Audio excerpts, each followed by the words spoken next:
Gloria a Dios. La paz del Señor, hermanos. ¿Cómo están, hermanos? Yo también estoy muy bendecido de parte de Dios y yo me vine a gozar con los que se gozan. Amén. Y creo que ese texto y esa palabra hoy se cumple realmente en mi vida. Desde que entré a este lugar, hermanos, percibí la presencia de Dios. Y lo único que hice es, yo me vine a gozar con los que se gozan. Y empecé a alegrarme también en la presencia de Dios. Me alegro poder contemplarles, visitarles. Yo no sé si ustedes también se alegran de verlos. Pero yo sí me alegro por verlos, hermanos. Realmente, cuando uno deja estos lugares, y yo sé que algunos de ustedes me conocen más desde pequeño, algunos ya de joven, pero hicimos buena amistad, nos conocimos, y cuando uno se va lejos, uno extraña. Obviamente ustedes a lo mejor no tanto porque ustedes siguen aquí, ¿verdad? En este ambiente, pero uno allá en otro ambiente, conociendo nuevas personas, también gozándome la presencia de Dios. Y hermanos, pero uno extraña, y cuando llega a este lugar, hermanos, le vienen muchos recuerdos, ¿verdad? Y le da muchas gracias a Dios. Al menos yo le di muchas gracias a Dios por traerme a este lugar. Me alegro contemplarles, veo incluso algunos rostros nuevos. Esto habla de que la iglesia está trabajando. Amén. Y que dice la palabra de Dios que el Señor añade a su iglesia los que han de ser. Los está añadiendo, hermanos.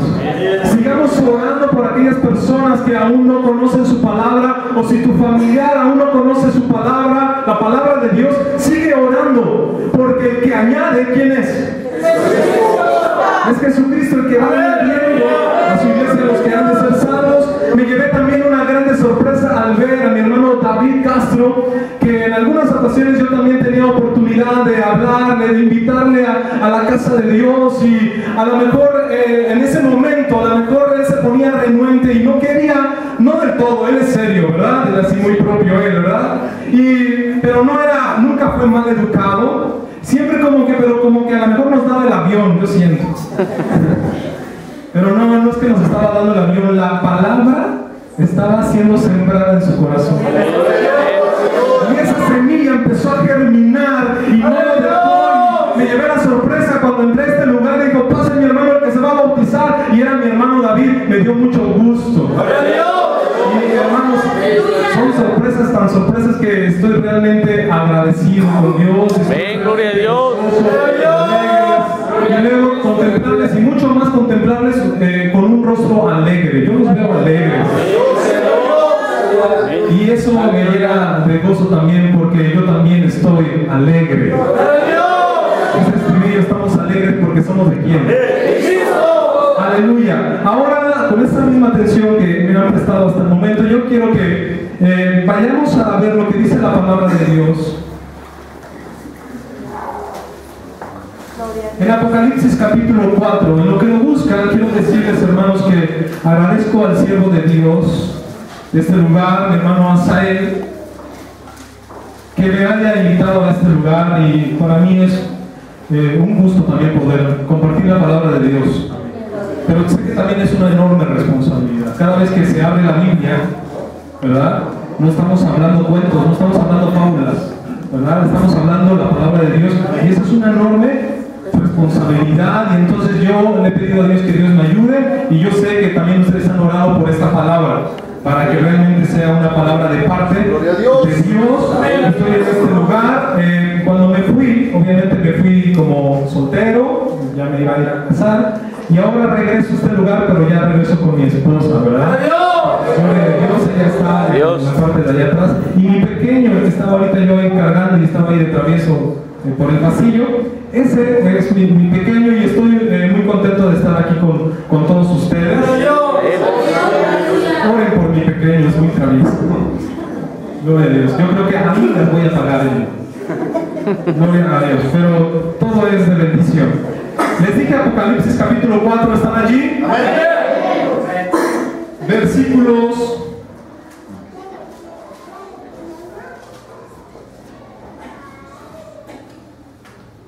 8 al 11, para la gloria de Dios.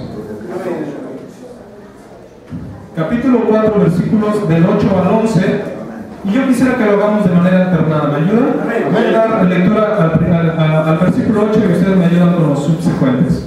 Dice la palabra de Dios: y los 4 animales tenían cada uno por sí 6 alas alrededor, y dentro estaban llenos de ojos y no tenían reposo de día y de noche, diciendo: Santo, Santo, Santo es el Señor Dios Todopoderoso, que era, y que es, y que ha de venir.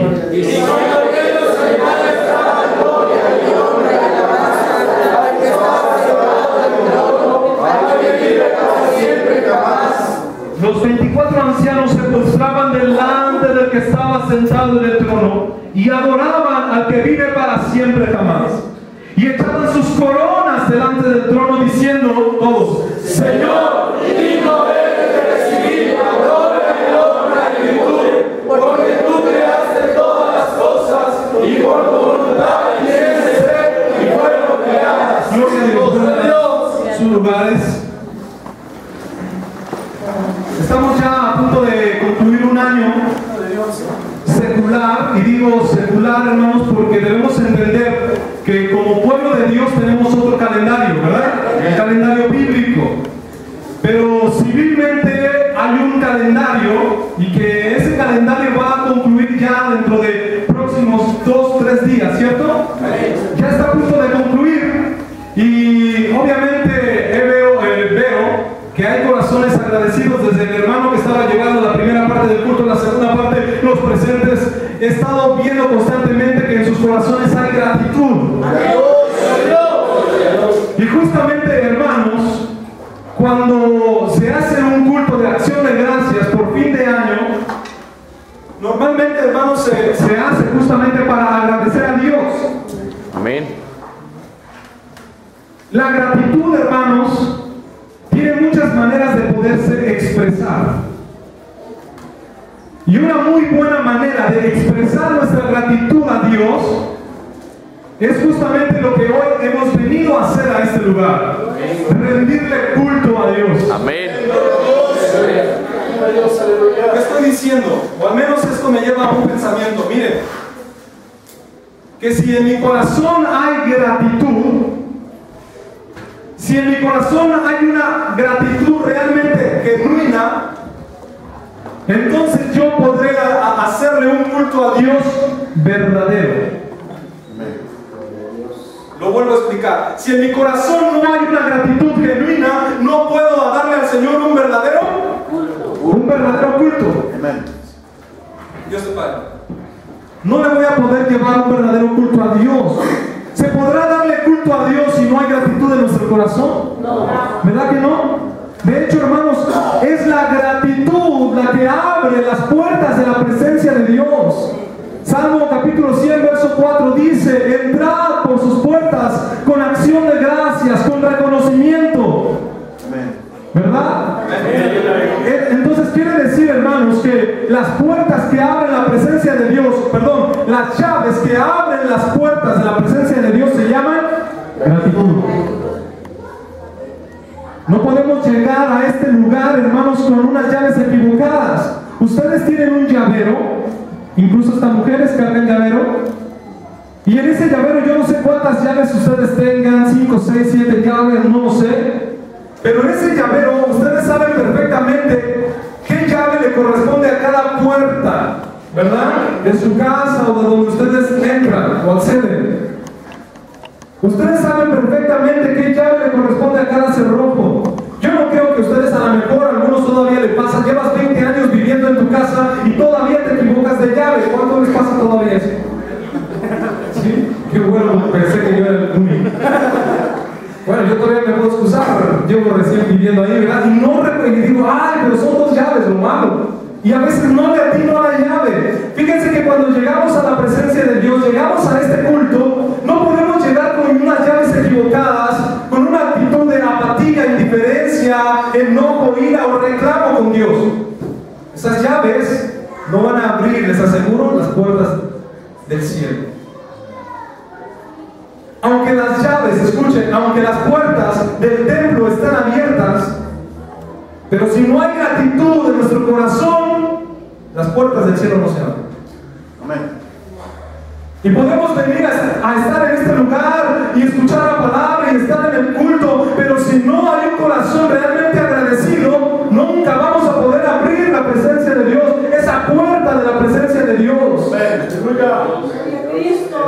Sí, gloria al Señor. Y a mí me llena de gozo el saber, hermanos, que hay una escena celestial donde se está llevando un culto a Dios.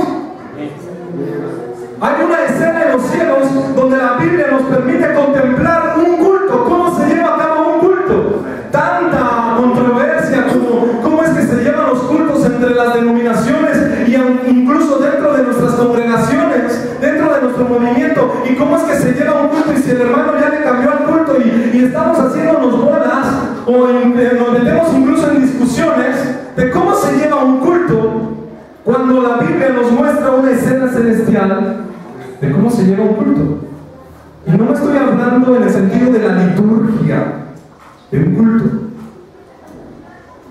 porque eso simplemente está en un programa, está en un papel. Vamos a ver, hermanos, cómo es que se lleva a cabo un culto en los cielos.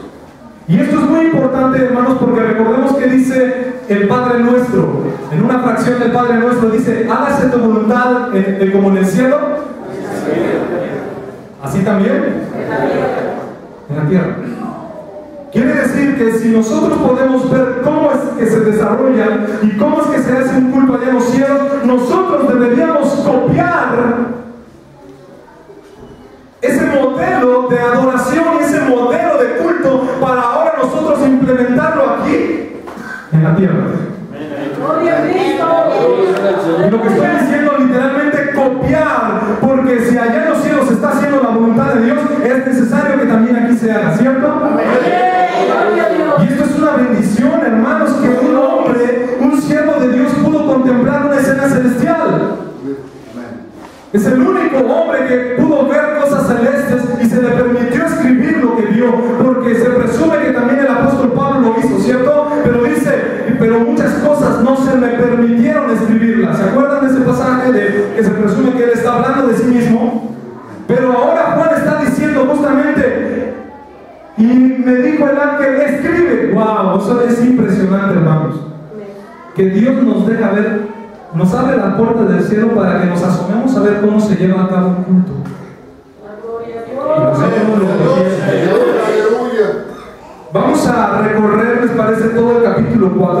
Amén. Y ahora abran sus Biblias justamente ahí en ese capítulo. Y lo vamos a hacer desde el versículo 1 en adelante hasta concluir el capítulo. No tienen prisa, ¿verdad? ¿No tienen que irse tú? Mi hermano se ha sentado aquí. Sí, lo creo. Vemos los videos en YouTube y en 2 horas, digo, no, después lo veo mejor. Gloria a Dios. Ya están aquí para la gloria de Dios. Apocalipsis capítulo 4, versículo 1. Gloria a Dios, son de bendición, por supuesto. Ahora dice la palabra de Dios: después de estas cosas miré, y aquí una puerta. ¿Cómo estaba la puerta, hermanos?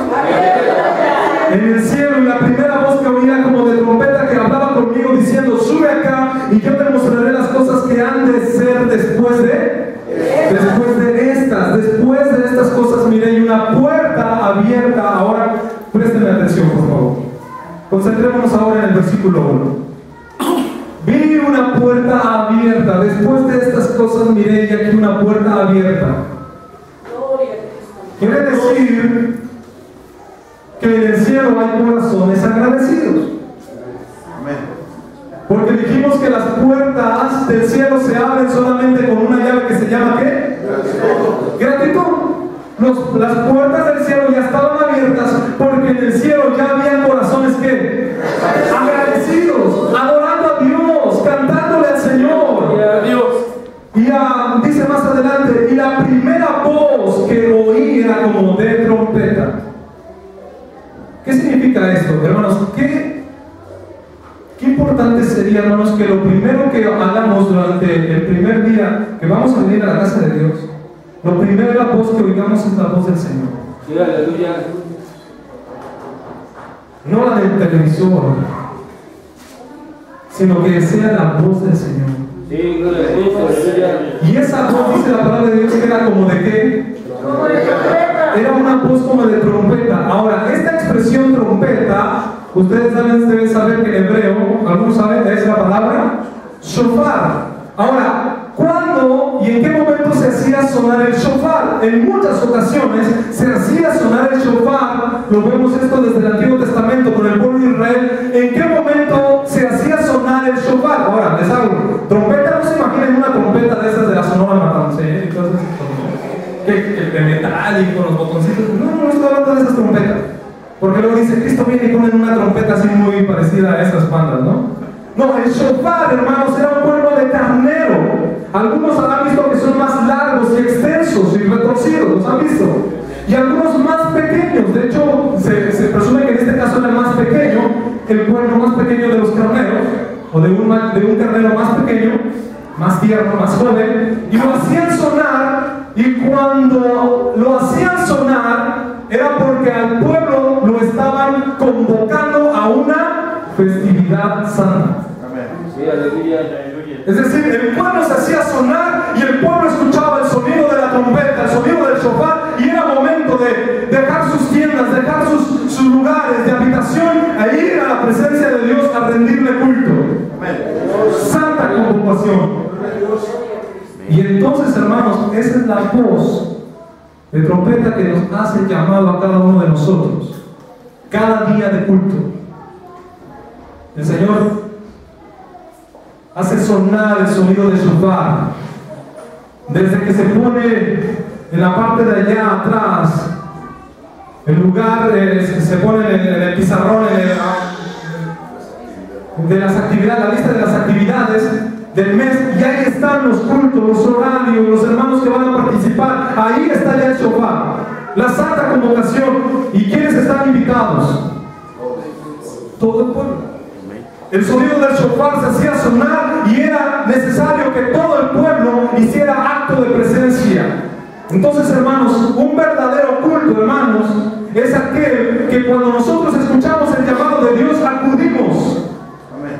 Acudimos. No decimos, ay, después, y a lo mejor tengo oportunidad para dentro de 8 días y voy dentro de 15. ¿Será esto un verdadero culto a Dios? ¿Será realmente un corazón agradecido ese que piensa así? Estamos hablando que la llave de un verdadero culto, que la llave que abre la presencia de Dios, la puerta de la presencia de Dios es la gratitud.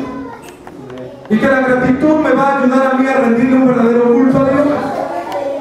Y cuando yo no quiero venir al culto, habla entonces que no hay un corazón que agradecido. Dice más adelante, esa voz hablaba con ¿quién? Dice, hablaba con, la voz de trompeta hablaba con, a ver, todos digan conmigo. Este llamado habla con ¿quién? A ver, digo conmigo. Ahora haz lo propio, esa voz de trompeta habla contigo, habla conmigo, diciendo, ¿cómo? Sube acá y yo te mostraré. Esa expresión sube acá significa que los cultos, hermanos, no son de la tierra.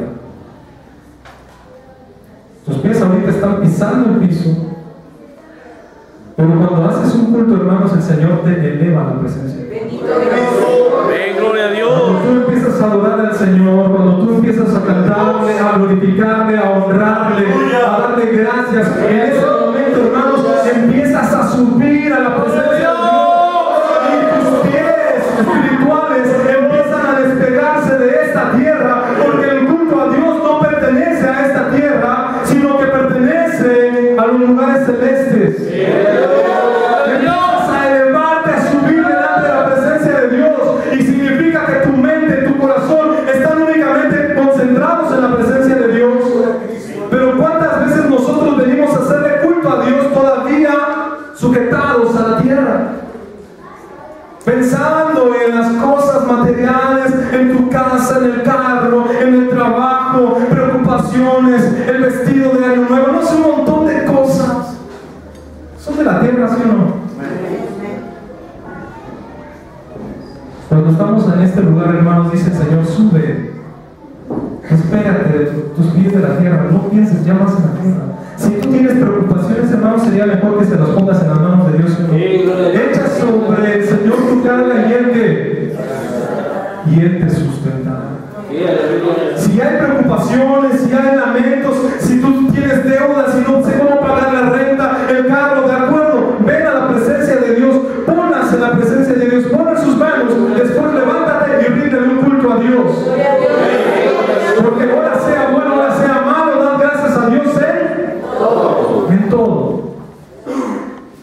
dice el versículo 2. Y luego fui yo en...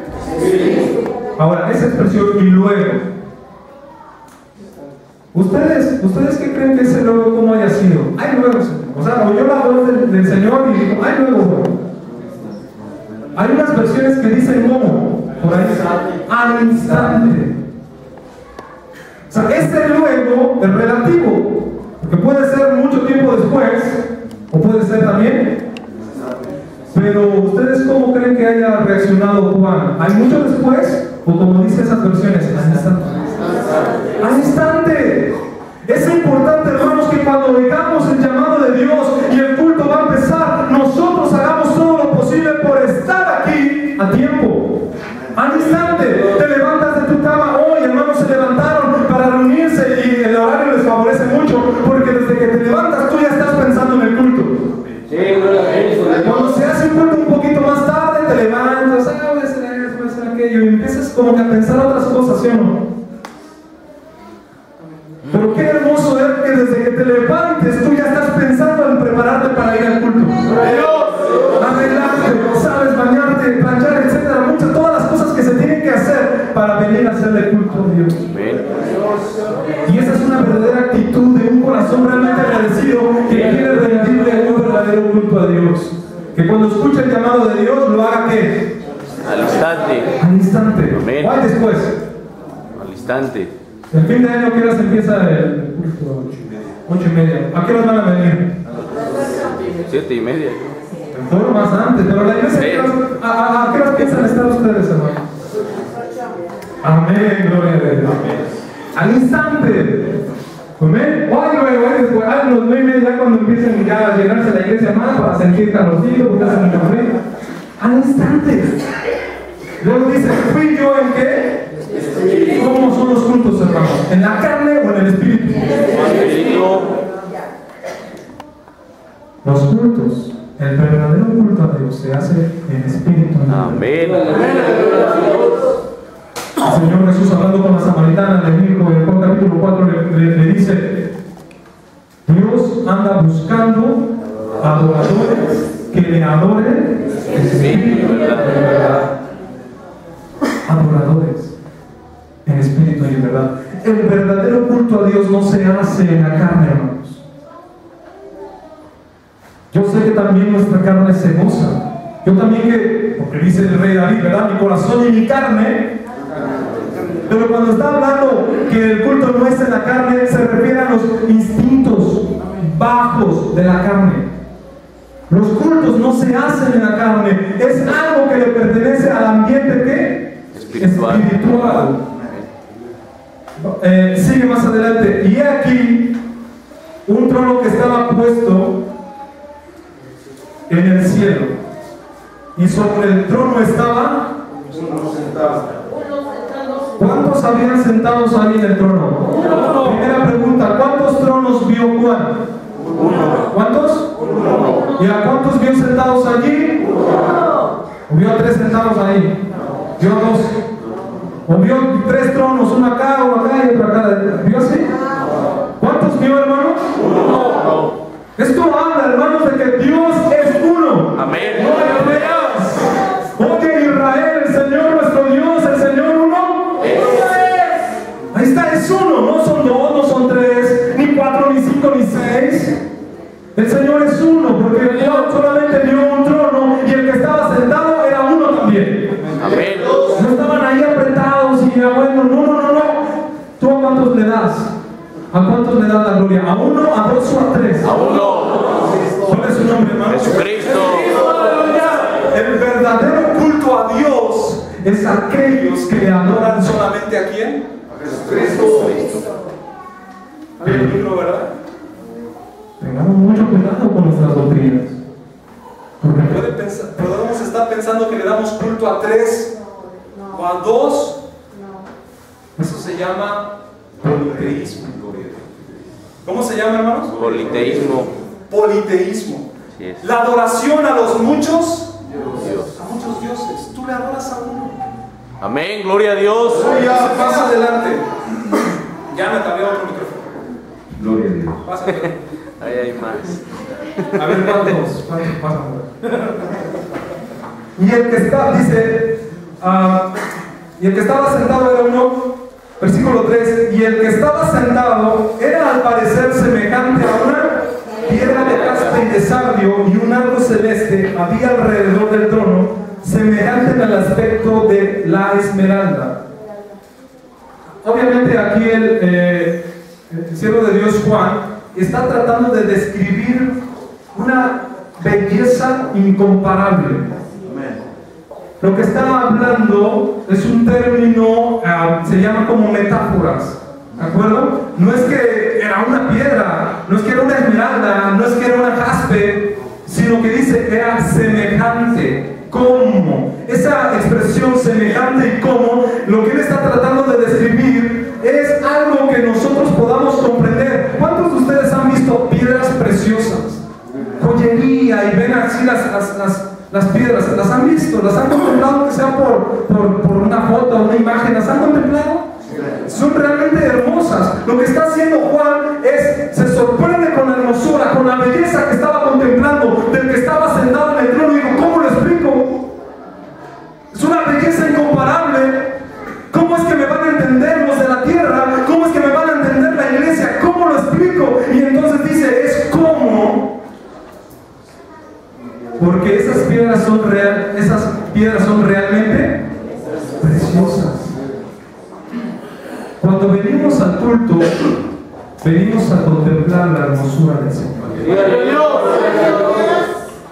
Salmo 27:4, el salmista David vuelve a decir, una cosa le mandaba al Señor, y esta, que esté yo en la casa del Señor todos los días de mi vida, para contemplar la hermosura de Jehová y para vivir en su templo.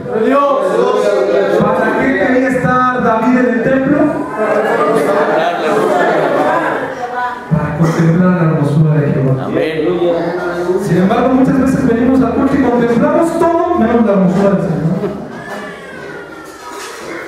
Contemplamos qué pasa con el hijo, la hermana, con el hermano, cómo se peinó el hermano, etcétera, etcétera. Y estamos viendo todo, contemplando todo, menos la hermosura del Señor.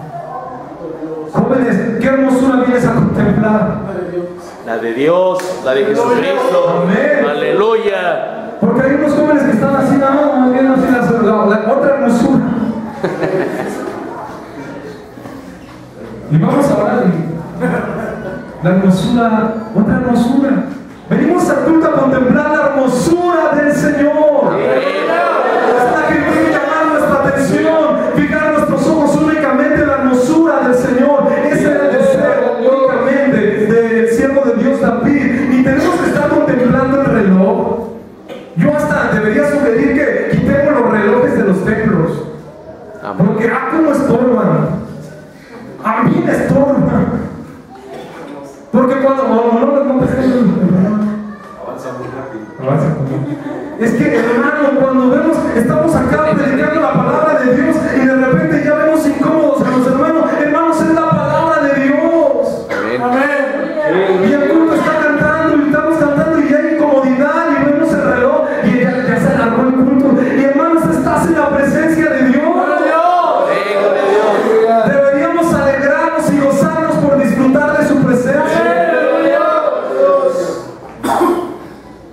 ¿No es una bendición estar al lado de nuestro Padre? Es una bendición estar al lado de nuestro Padre, de nuestro Dios, de nuestro Señor. Y que cuando estamos al lado de Él, como dice nuestro hermano, el tiempo pasa muy rápido. Pero a muchos cuantos se les hace. Yo te invito a que contemples la hermosura del Señor. Amén. Que cada vez que vengas a la casa de Dios, sepas que vienes a contemplar la hermosura de Jehová. Siguiente versículo. Y alrededor del trono había 24 sillas, y vi sobre las sillas 24 ancianos sentados, vestidos de ropas, y tenían sobre sus cabezas coronas. Gloria a Dios. sillas había? 24 sillas. ¿Y había 24 qué? Ancianos. ¿Cómo estaban? ¿Para qué eran esas sillas? Para que se sentaran, ¿verdad? Estaban ahí los 24 ancianos sentados. Y cada uno de ellos tenía ¿cómo? Coronas de oro. Coronas de oro. ¿Quién es el dador de las coronas? Jesucristo. A ver, digan todos, ¿quién es el dador de las coronas? Jesucristo.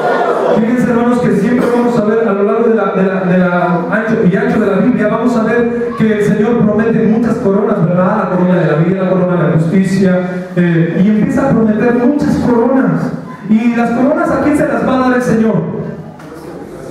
Que vencieren. A los vencedores. Amén. A los que lucharon, a los que ganaron, a los que vencieron. ¿No también lo dice el libro de Apocalipsis, justamente anterior a este capítulo? ¿No dice que al que venciere yo le daré, y al que venciere yo le daré a las iglesias? Es decir, a los vencedores el Señor les va a colocar una corona. ¿Cuántos de ustedes quieren una corona cuando estén ahí?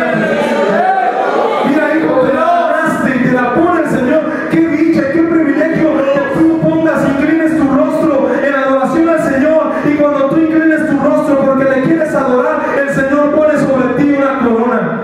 ¡Qué bendición! Y tú la vas a poder palpar y tocar, porque el Señor en ese momento te habrá hecho un rey y un sacerdote.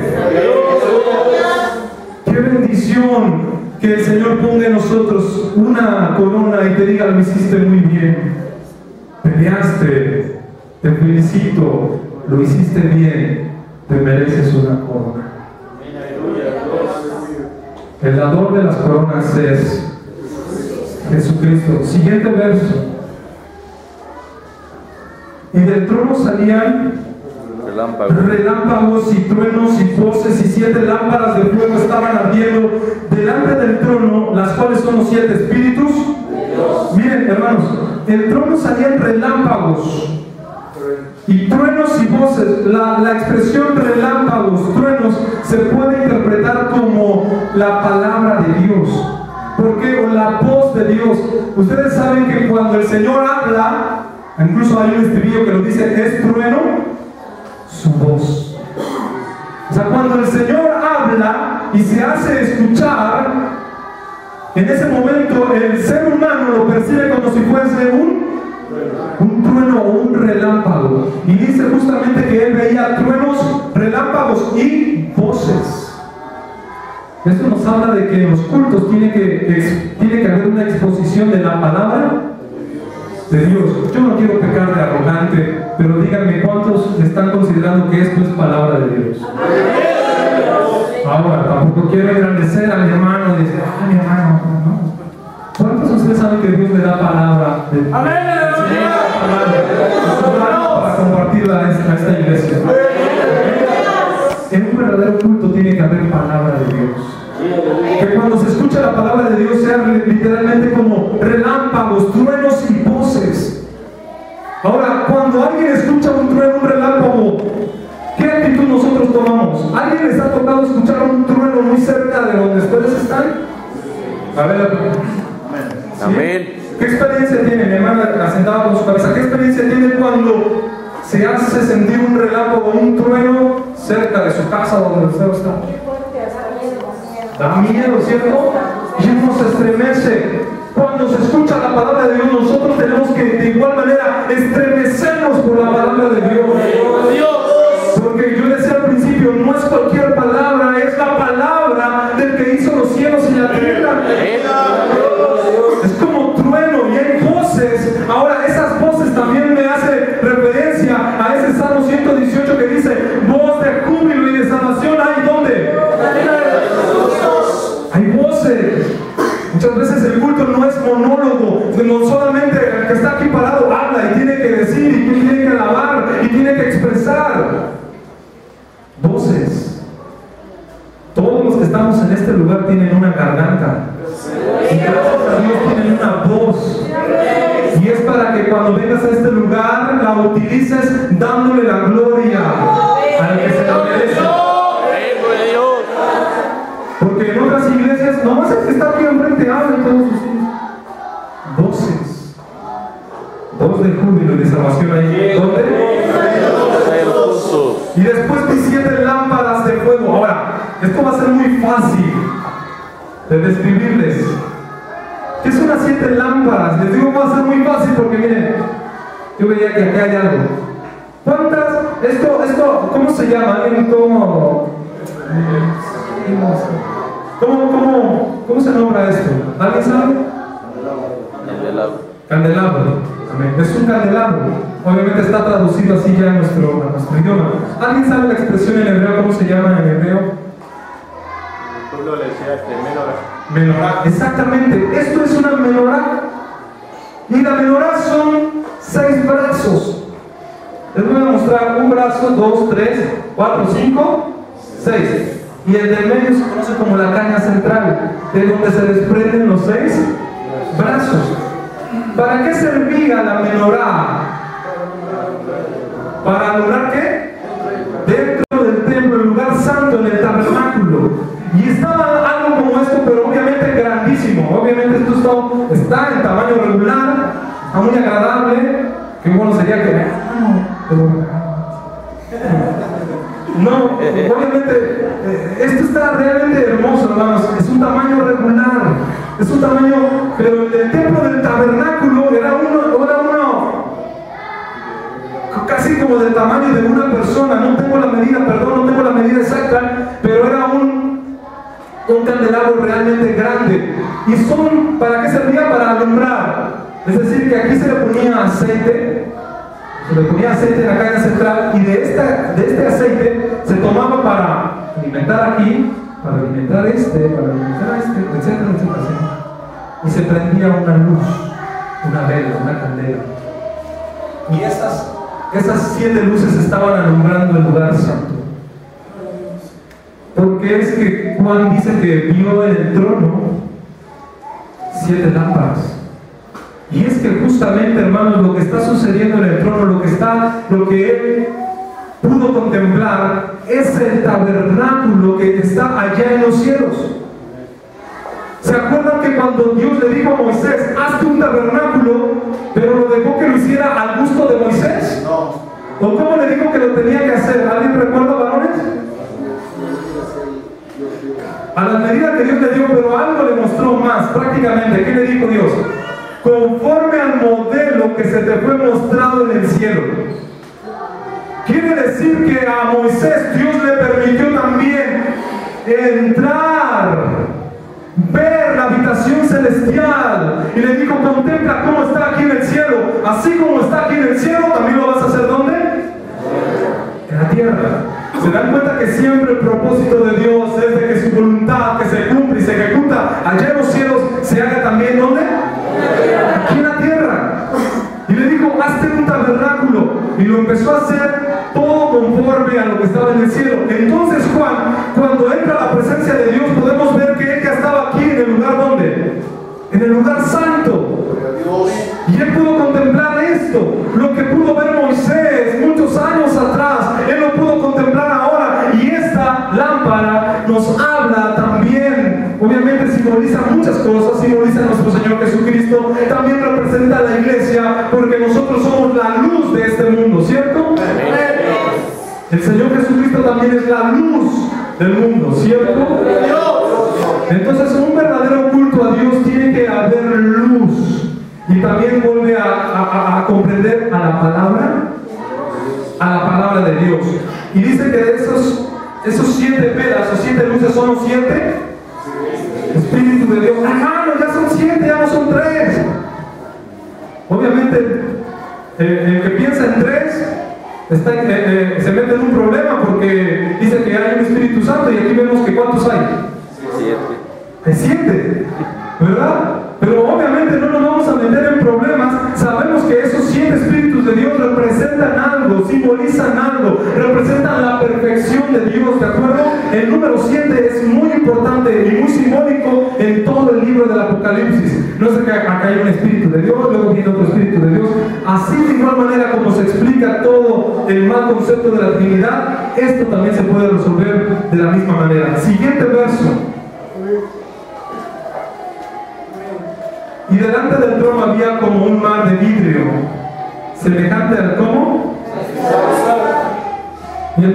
trono, alrededor del trono 4 animales llenos de ojos delante y detrás. Un mar como de vidrio. Volvemos a recaer en el tabernáculo. Yo sé que a lo mejor el siervo de Dios ya les ha impartido todos los muebles del tabernáculo. La palabra cristal es una palabra que está un poquito mal traducida, o sea, deformado en la traducción. ¿Por qué digo? Porque la palabra cristal que aparece en griego hace denotar como un espejo. Pero esa palabra, en un trasfondo hebraico, tiene que ver con el bronce pulido. ¿De acuerdo? Porque en aquellos tiempos no había los espejos que hoy nosotros tenemos. ¿Cómo es que se hacían los espejos? ¿Alguien puede imaginarse cómo es que se hacían los espejos anteriormente? Con el bronce. Agarraban los metales y el bronce los pulían de tal manera que podía uno reflejarse en ellos. Y es como se hacían los espejos. Y cuando dice la palabra de Dios que ahora Juan vio un mar como de cristal, vio agua, mucha agua, retenida o contenida, de tal manera que uno se podía asomar y ¿qué? Reflejarse. Y en el tabernáculo, hermanos, había un lavacro grande donde el sacerdote, y que era de bronce justamente brilloso, de tal manera que uno se podía asomar y poder contemplarse. ¿Qué es lo que hacía entonces el sacerdote? Llegaba el sacerdote al templo y antes de entrar al lugar santo a ministrar, antes de empezar a ministrar, ¿qué es lo que hacía el sacerdote? ¿Alguien se acuerda? Se lavaba. Y antes de que se lavara, ¿qué es lo que tenía que hacer? Verse. El lavacro, el fondo era tan cristalino que uno podía contemplarse. No podía entrar a ministrar sin que antes se pudiera él ver y darse cuenta si en él había una mancha, había una arruga, había una imperfección. En el momento que él se percataba, porque el espejo le avisaba que tenía una mancha, él tenía que limpiarse o quitar la arruga. Eso era lo que tenía que hacer el sacerdote con el lavacro. Si había una mancha, entonces él con la misma agua que estaba en el lavacro tenía que lavarse. Lo que estaba viendo ahora el siervo de Dios Juan es justamente ese lavacro más grande todavía, de tal manera que él lo ve como si fuese un mar como de cristal. Y ese mar, hermanos, es en el que un día tú y yo vamos a estar de pie. En Apocalipsis 15 nos muestra justamente que vio a los redimidos parados frente al mar de cristal y todos le daban la gloria al Señor. Señor, digno eres, ¿verdad? ¿Recuerdan ese pasaje? ¿Por qué es que nos van a poner en ese mar de cristal? Porque cuando llegues a la presencia de Dios se te va a mostrar todas tus obras. Y dice la palabra de Dios que todo aquel que tenga mancha o arruga no podrá entrar al reino de Dios. Los cultos nos sirven para estar lavándonos constantemente. ¿Cuántos hoy se están lavando con la palabra de Dios? Luego dice, y el primer versículo 7, y el primer animal era semejante a un león, y el segundo animal semejante a un becerro, y el tercer animal tenía la cara como de hombre, y el cuarto animal semejante de águila volando. No me voy a meter mucho en los aspectos de estos animales. Los comentaristas y los teólogos todos asumen de que comprendan a los evangelios, ¿de acuerdo? Las características de los cuatro evangelistas. Versículo 8. Y los cuatro animales tenían cada por sí 6 alas alrededor, y dentro estaban como llenos de ojos, y no tenían reposo, de día y de noche, diciendo: Santo, santo es el Señor Dios Todopoderoso, que era y que ha de venir. Tenían como ojos por dentro y por fuera. Esto nos habla de que tenemos que estar con toda nuestra atención. Porque todos esos ojos, ¿hacia dónde apuntaban? ¿Hacia quién apuntaban? No puede ser que un ojo acá y el otro ojo acá y los de atrás. No. Todos los ojos estaban ¿dónde? Concentrados en el que estaba sentado en el trono. Amén. Siguiente verso. Antes de decirle, ¿cómo es que ellos decían? Santo, santo, santo. A ver, ¿pueden decirlo ustedes? Amén. Santo, santo, santo. Hermano, ahí está la Trinidad. Santo, santo, santo. ¿Verdad que no? Santo, santo, santo es el Señor Dios. ¿Sobre quién recae los 3 veces santo? Sobre uno. No santo acá, este santo es para ti, este santo es para ti, este santo es para ti. Santo, santo, santo es el Señor Dios Todopoderoso. ¿Cuánto le da la gloria a Dios? Y cuando aquellos animales daban gloria y honra y alabanza al que estaba sentado en el trono, al que vive para siempre jamás, oigan, escuche, los 24 ancianos se postraban delante del que estaba sentado en el trono y adoraban al que vive para siempre jamás y echaban sus coronas delante de él diciendo, delante del que estaba sentado en el trono diciendo: Señor, digno eres de recibir la gloria, honra, virtud, porque tú creaste todas las cosas y por ti tienen ser y fueron creadas. Esos 24 ancianos, hermanos, que pudimos ver anteriormente, sentados en 24 sillas, ¿se acuerdan? Con coronas que Dios se las puso, que Dios se las colocó, porque no son coronas de a gratis. Tuvieron que hacer algo estos 24 ancianos para ganárselas. Y ahora esas coronas, hermanos, dice la palabra de Dios que ellos se levantaron. ¿De dónde se levantaron? Y se postraron delante de Dios, quitándose sus coronas. Esas coronas, hermanos, son tus logros, son tus triunfos, son todas las bendiciones que Dios te ha dado y que están coronando hoy tu ser. Tus hijos son una corona para ti, o no son corona para ti tus hijos, es como una corona. Incluso también dice corona son para los abuelos, ¿verdad? Dice la palabra de Dios, sus nietos. Hay muchas coronas, hermanos, que el Señor nos regala, y cuando el Señor nos la da, nos sentimos muy contentos, orgullosos de portarlas. Pero ¿sabes qué sucede cuando venimos a darle culto a Dios? No podemos quedarnos. No podemos decir: es mía, mía, mía, como cuando un niño agarra su juguete y no lo quiere prestar y dice: mío, mío. No, al contrario, decimos: Señor, esto que tú me diste es tuyo, Señor. Yo puedo decir: el hijo que tú me diste, Señor, no es mío, tú me lo diste, Señor. Y cada culto que yo vengo a, Señor, es tuyo. Lo pongo en tus manos y oro por él y lo bendigo. Es tuyo, Señor, se lo ofrezco, porque no es mío, es una corona que yo se la pongo a sus pies. Y mi esposa para mí es una corona también. Y le digo: Señor, mi esposa también es tuya, la pongo en tus manos. Y todo lo que yo poseo es tuyo, Señor, nada es mío. ¿Cuántos de ustedes pueden decir que tu carrera, tu trabajo es solamente tuyo? ¿Quién te lo dio? Dios. Un verdadero culto. En un verdadero culto, la iglesia no sale con sus coronas a la calle, se queda en el trono. Un verdadero culto, dice la palabra de Dios que habían 24 sillas y los 24 ancianos estaban ¿cómo? Postrados. Primero dice que estaban sentados, y aquí ya no los vemos sentados. ¿Cómo es que los vemos?